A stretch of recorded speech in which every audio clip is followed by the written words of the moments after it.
ঈশানের ছিল একটা ব্যতিক্রম পৃথিবী। ঈশানকে ক্লাসে পড়া ধরলে শব্দগুলো তার মুখে আটকে যেত। ইংরেজি পড়া মুখস্থ বলতে বললে তার ঠোঁটটা প্রায়শই কেঁপে উঠতো। সে মুখ থেকে একটা ইংরেজি শব্দও বের করতে পারতো না। এমনকি সে ইংরেজি ম্যাডামের সামনে উদ্ভট মুখ থেকে কিছু শব্দ বের করতো। এই শব্দগুলো দিয়েই সে নিজের অক্ষমতাটাকে ঢাকতে চাইতো। আর অঙ্ক ম্যাডাম তার সামনে গেলে ঠিকমতো তার কলমই চলতো না। অঙ্ক খাতায় হিসাব মিলাতে গেলে সে সবকিছু ঘুলিয়ে ফেলতো। 3 গুণ 9 সমান 3ই লিখে রাখতো। এসব ভুলে ভরা মুহূর্তের জন্য ঈশানকে প্রায় পানিশমেন্ট দেওয়া হতো। কিন্তু অবাক করা বিষয় হলো, সে এই বিষয়গুলোকে খুব উপভোগ করত। সবকিছুতেই সে যেন নিজেকে খুঁজে পেত। সে নিজের মতো করে ছোট্ট একটা শান্তির জগৎ বানিয়ে রেখেছিল। কখনো কখনো তো সে পড়া দেওয়ার ভয়ে স্কুল পালিয়ে যেত।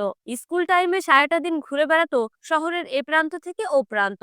রাস্তার মানুষ, দোকানপাট, ছায়া, সূর্যের খেলা সবকিছু তার কল্পনায় খোরাক হয়ে উঠত। এই ব্যতিক্রমী শিশুটির চোখে পৃথিবীটা ছিল এক অন্যরকম রঙের, এক অনবদ্য শিল্প। এই অসাধারণ হৃদয় ছুঁয়ে যাওয়া গল্পটা পুরো জানতে হলে চোখ রাখুন আমাদের মুভি বাজি চ্যানেলে।